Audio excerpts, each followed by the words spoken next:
Yo, what's up? Welcome to our 32 episode of our podcast, Young Clips Chair Game. Like, share, comment. And we got two special guests in the house tonight. Well, I'm going to just say Quantum Field Studio. You guys are representing Quantum Field Studio, right? Right. That's right. All right. So, are any of you guys the owners, or you just work We're there? both partners. We're both owners, yeah. Owners of Quantum Field Studio? Yeah, we're like 50-50 partners. 50-50 partners. Yeah. That is sick. How did you guys come about to do this? How did this happen? I'll let you start with that. Talk to Hey, me. bro. Honestly, man, it's crazy because he been cutting my hair for like 6 years almost. He's been cutting your hair for 6 Maybe years. not 6 years, maybe like 5 years. 5 years? 5 years about. Yeah. And it's like, I was a barber before that, right? But I had stopped cutting hair because, bro, I didn't see no future, nothing in it. Oh yeah? You know what I'm saying? I was like, bro, why am I cutting hair? This is, like, You weren't- I didn't look at the industry for like the potential. What it had. could be. But you Yeah. weren't making no money at all? Like, Back? No, okay, I was not doing like home that. cuts. Okay. Part-time at So it's some kind of slow. barbershops. Yeah, I know what you mean. I never really, before like a few years ago, I never really seen like a full time's worth of Okay. income from it, you know? Okay.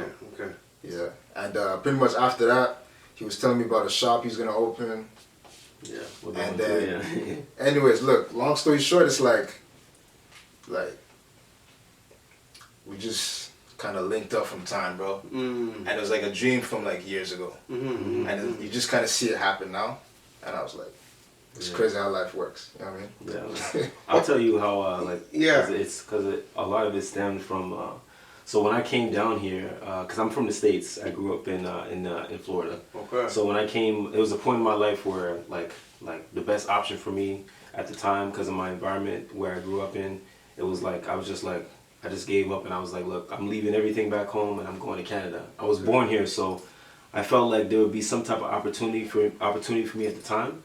And I came here and I always knew how to cut hair. Around what And age we're talking? I was around like 24. Okay. 24. This was like I was young man. I was locked in. I'm going to Canada, but I wasn't really coming here for cutting hair. I was coming here for the military. I was like, I'm gonna go straight to the military. Leaving the American Basketball, military yeah. to come to Canadian Yeah. military? I never Well, heard that one. I had to look it up because I was Yeah. like, honestly, it's easy. I mean, Canada doesn't really go to war like that, and the benefits were a lot better. So I was like, look, I'm from Canada. I'd rather go to a country and join the military where they don't really go to war and I can focus on. Smart. Yeah. Smart. Try to be the Yeah. fun, Smart. bro. Smart. I had to be smart with it, you know. Yeah, but yeah. they also had a basketball.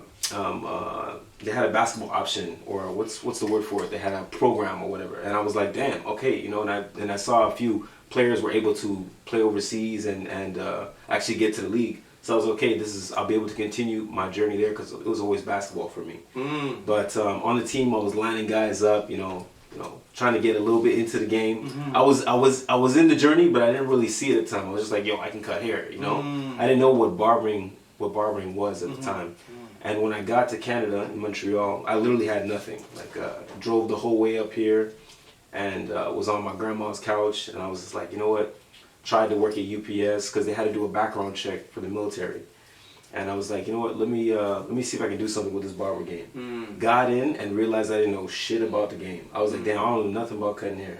And I had to But it's literally learn completely from- different Oh yeah. out here than here. Yeah, Different you work in ballgame. your garage. Yeah, and yeah. You don't really know the techniques or really what you're supposed to do, like how it's really set up. Yeah. But I was able to start at with Ian at Crazy Cuts. That was the first shop I started at. Okay, I Warrior. That's the same shop I Warrior started Ian? at, too. It's crazy. Okay. Yeah. I even have a crazier story than that because Yeah. before I got linked up with Crazy Cuts, there was a salon that was on that street, Chef Shenko in LaSalle, where I was at with my grandmother. And the first haircut I started, I had all my tools and everything like that on this flimsy ass shelf. And while I was cutting the client's hair, the first embarrassing moment of my career, all my shit just falls on the ground. Like it was high up, so everybody heard it in the shop, and I was like, damn, like, you know what I mean? So embarrassed, but I was able to finish everything off. But Bro, there's so many embarrassing moments in the beginning of your head. I mean, you're a barber, but it's like, Yeah, you have to fuck up a lot of heads just to be Yeah, for sure. Like, I'm not gonna lie, I like, fucked up a lot of my heads, bro. first, like, 20 guys that I cut, never heard from them again. Be like that, man. You know what I'm saying? Be like that. Be like that. it was like that for a while, man. Yeah. Okay, so how, in your opinion, how long have you been cutting hair? I've been cutting hair for almost, I want to say about 7 years. 7 years. Going on 8 years You? now, yeah. Look, I started when I was 16, so it would have been 10 years if I didn't take that about 2 years. But, Wow. Okay. but in the beginning, the whole like first 5 years, Yeah. I didn't know shit about cutting hair. Okay. It was literally just like, So that was my next question. Yeah. How long do you think it takes to become like an expert barber? It takes at least 4 to 5 years 4 to 5 before you years. actually understand how to do a proper fade and how to understand each dimension of each client, how to understand how to basically cut your baseline time as well, so that you know how to save a lot of time during haircuts. There's a lot of that goes into it. Understanding the clipper, being able to feel just the vibration through the clipper, having the chemistry with the tools that you have, your station, understanding where things need to go so that you're pretty much as consistent as possible. Impossible, yeah. Because yeah. that's what builds your clientele is consistency. For you know sure. what I mean? I'll say this, just to give you some credit, it could take you 2 years, solid full-time To be years. an expert. Hold up, 2 to 3 years, not an expert, but like Yeah, not expert. very crisp. Okay. 2 to 3 years Okay. if you work with a good fucking teacher. That's another thing You too. know what I'm It's saying? hard to find a Because good see, master barber. when I came back in, cut him and DJ, Yeah, you know what I mean? They both were that's like another good friend of ours. Yeah. crisp barbers. And I was working alongside them, and I know I cut hair before, but coming back in after that break, I forgot my shit. Yeah, I was So it's lucky. like, yeah, he kind of brought me back on and kind of Yeah. elevated me. So it's like, Yeah. You know what I mean? The next shop after Crazy Cuts, I was able to work with Mint Barbershop, and I got to really know all the guys there. Mike was the first one I really got to know. Before I got to Mint Barbershop, I was looking for a barbershop where I was going to start. It was what was it called? The shop you worked at with Greg. Crazy Cuts? No, not the other Whispers. one. Whispers. So it was called Whispers. Whispers. And I was looking for them first, and he was kind of like an uncle. He was a family member to me. Yeah. Like my mom knew. Yeah, rest in And peace. yeah, he passed away. Okay. But I remember going to go to his shop, and there was nothing in the shop. So I was like, damn, like the first place I need to really go and start to learn this stuff, the shop's closed down. But before I went to his place, I went to Mint thinking that it was Whispers. So I made the mistake, but it ended up becoming an opportunity a year later where I was able to, be surrounded around really good like master barbers. Okay, and that helps a lot, Yeah. man. And that's where I met him at. That's where at you met Mint him. Barbershop, yeah. Okay. Quantum Field Studio. Break down. What does that mean, and where did you come up with that name? Oh yeah. I got this. 1 second. Let me You get got it. to use some water for that. Yeah. I can go with just that first perspective there. Go ahead. So before Quantum Field Studios, we started, I partnered up with another good friend of mine, DJ the Barber.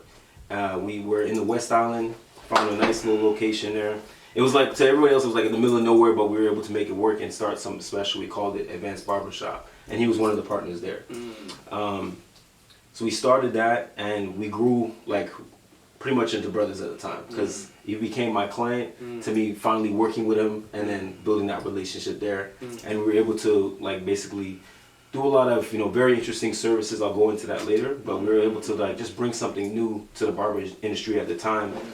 But at the same time, we were able to tap into basically the spirituality side of ourselves. And when we were growing with that, over time we started to, there was this book I was reading, and I learned a little bit about what quantum field meant, and it meant the present.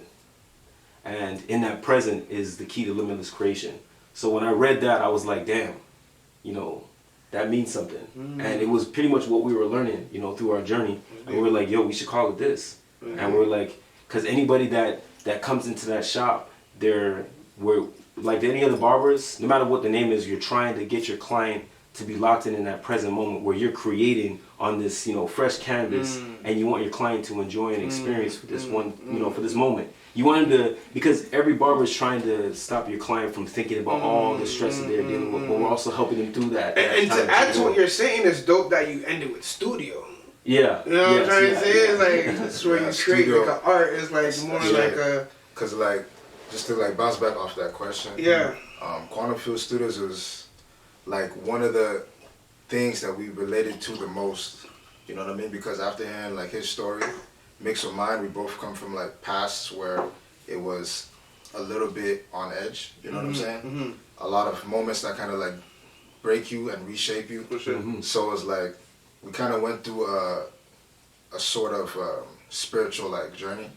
You know what I mean? Kind of at the same time. So we kind of like fed off of each other. We used it as like strength. But the vision and the idea of quantum field, like for both of us, it really allows us to kind of like be authentic with our clients about it, because it actually comes from a place where it like touches something. You know what I mean? So whenever clients come in there to me, because I dealt with a lot of anxiety, I kind of want them to forget about the past and the future and just be locked in the present, because they're gonna be void of their issues in that present moment. It sounds to me like your spot is like therapy. It's therapeutic. Yeah, Type of that's vibe pretty you're much going it. for. Yeah, because we do a lot of like steam treatment services, beard services. I'll go into the techniques that we learned from. There was a course I took in Washington D.C. His name was Morano Haj. He's basically just a dude that's just on another level. It's one of the only like basically old guys I've seen or OGs in the game that's actually just like a step of even the younger ones. Like, he's constantly, you know, just close and updated with the industry. He knows what's coming out. He knows what's going to be the next thing. He knows where the barber industry should be going. He knows where the gaps are, and he was able to build a service he called the Advanced Barber Systems, and it had I want to say about at least 10 different services that cater to a lot of the problems that come into the barbershop. And I found him through. It was weird how I found him. There was a clipper that came out. You probably know about it. It's called the bevel trimmer. The bevel trimmer. It looks like a mic, you know. Okay. And it was like the new, improved, like it was like supposed to be the best advanced trimmer on the market. This is way back in like 2000 and like I think like 16 or something like that. It was like big, you know, like Nas was promoting it. Like it was a big thing. Like all my favorite barbers were promoting, but. He was the guy who was their biggest promoter. I forgot what his name was. Harvey something. He was a good barber, great barber. But he was sitting in Morano's chair, and this video had nothing to do with him. You know, he was just sitting in his chair and he's getting his cut. He's traveling. He's like, "Yo, this barber is a genius. Yeah, he's a flat out genius." He puts a little tag there for him. Click the tag, and I'm like, I see this guy's page, and I'm just like, damn, this dude is out here. Not only is he has a bunch of different type of services, but he's able to charge like the most craziest prices I've ever seen, just for barbers. Because I know hairstylists make a good amount of money. Estheticians that make good money. Yeah, but barbers we've always been known to make around $15 to $25 at that time. Around 2016, we were still like, yo, $10 cuts was still big. I say the whole pandemic brought up the price. That was a big boost for us too. Yo, look, everybody started paying more for shit. They charged people to pay them more. You know what I'm saying? So after the whole gas went down, I know, I get it. Every business owner right now is like, hey, bro, double that. Double that, you know? So maybe I'm not in the loop, but I can't seem to find like barber conventions and stuff like that in the city. Like, is that a thing or? Well, it depends on who you're following. Like a lot of it's the advertisement starts with the IG. That's how I usually find a lot of them. And then so you've been to a few barber conventions out here? They had something. I've been to about four. I always hear from someone else. I never find a post. It's always like that. Yeah, I literally always hear from someone else. I never know what it is. Okay. It's the type of barbers you know, because a lot of guys are really connected. What connection, I actually met somebody who told me, I'm like, yo, he's from Assam. I'm like, yo, who cuts your hair, bro? You know, maybe you can come check out the shop. He looked at me and he said, yo, my barber's the #1 barber in Quebec. Oh yeah, that's like, I was like spicy. I was like, yo, hey bro, look, I don't need you to flex. You know what I'm saying? Because I don't know who this guy is, but it's like, I was like, damn, bro, he just trying to stun on me. Alright, see on your page it says, it's more than a haircut, it's an experience. So elaborate a minute. As I said, it sounds like you guys are talking about, like, it's like more therapy. It's therapy, it's therapeutic. So elaborate a little bit more on what you guys do to fulfill this experience, or why you're saying it's an experience. I'll go a little bit on that. Yeah. So, like, in terms of the experience, it's like we're not only just cutting the hair, we're also educating our clients, and then educating them with the right products to use. We're also, selling them the services that they actually need. They're getting, treatments that they know that the problems that they've been dealing with, like irritation on the scalp, any type of dermatitis, inflammation. If they're dealing with any itchy beards, any scaling on the beards, dry beards, they're able to get that service for that, for that beard, and along with a great haircut. So it's just like they're getting all this basically all this information, Okay. and they're able to enjoy basically kind of the what the therapist ambiance. the ambiance too as well, because we're literally like calming them down completely, and giving them like a complete relaxing Please atmosphere. makeover. Yeah. Because a lot of barbers, you get the sweaty whatever. People come in with issues that deal around your industry and you don't know how to deal with it. It's kind of like want to be like a one-stop shop. You know what I mean? Have products for them if they need. For all sure. of our products are actually going to be organic. You know what I mean? So you're working on making your own. Exactly, our own branded products like shampoos, beard oils, and it's all going to be catered towards like providing like a healthy environment for the client, because a lot of these toxic products you find in pharmacy or whatever, a lot of them they got like so much chemical.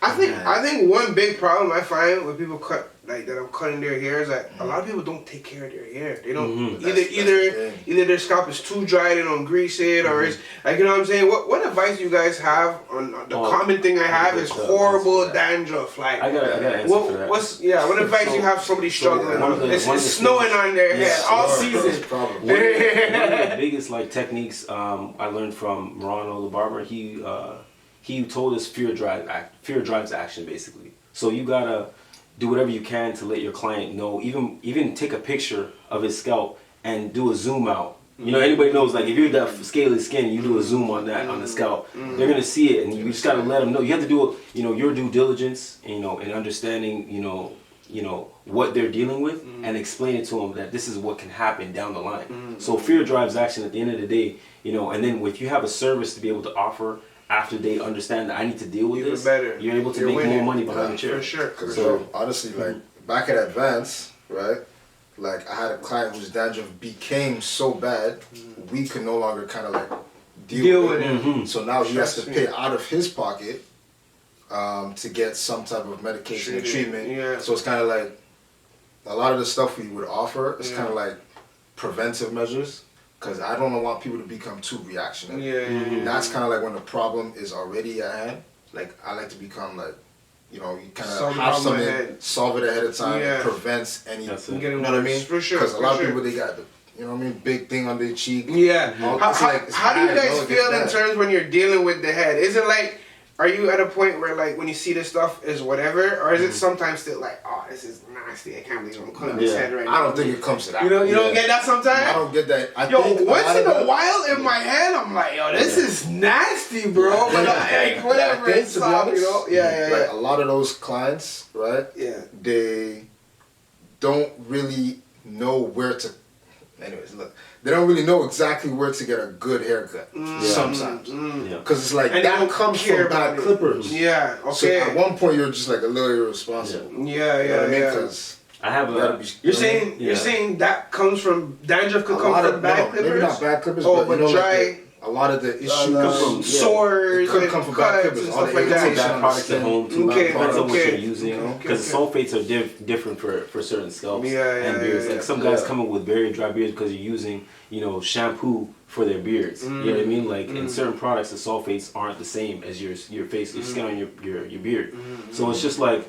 But I want to go back to what you were saying before, because you were talking about how there are barbers. There's a lot of barbers that when they see a certain problem on their client, they're like, oh shit, I have to cut this. Like, damn, bro, I'm stuck with this for at least 30, 40 minutes, But there's another thing, like when you like see the service we have for the scalps. So let's go into the scalp. The service we have is called a thermal scrub. So that one is an additional $35 for that service. So when you're dealing with a client who has somewhat of a dry scalp, if it's at a certain level, you're like, yo, I'm gonna have to take care of this, brother. It's bad right now. We'll take care of, bring you back, cut your hair. It's gonna be a clean, surface for us to work on. But when you have a price or a service for that problem that you see, it changes the complete mindset of that barber. He's looking for the problems now because he knows that he's going to be able to get a bigger ticket and be able to help his client now. So when you have the answer to a lot of the problems that come in, that changes everything. That's a good point. Yeah. So it's like that's why for QF, another meaning for that is just all back to like creating. So if you're able to you're able to be in that present moment and create and see what you can do different behind the chair and solve problems, because we all know, like, if you really want to make big money, you got to solve problems. So if you can do that, like and then motivate all the younger barbers coming up to focus on that, we're gonna be able to close the gap and the hole that's in the industry right now that's keeping us behind pretty much. Can I mention one thing? Do we have time? Go ahead. Yeah, real quick, right? Because that's big on me. That's big for me too. Having a barber that young kids can look up to, right? Because a lot of the time it has like a negative connotation in being a barber. It's probably not taken serious. But if you kind of know the history about barbers and how they were back in the days, they actually were kind of like doctors. They kind of were like people of the higher impact of their community. They're kind of locked in. They know what's going on here. They have clients they talk. For sure. You know what's going word around town. You know what I mean? So it's like, for me, a huge part about doing this and like how I'm having these type of like experiences is because I want to kind of change the narrative around being a barber. I like that. You know what I mean? You come in, you dress professional, Yeah. you carry yourself professional, Yeah. and at that point you'll start to get a respect, and at one point it will be a privilege for somebody to say, I want to be a barber one day. You know what I mean? Yeah. Blap. I like Yeah. that. You know what I mean? You stay blowing my mind all the time.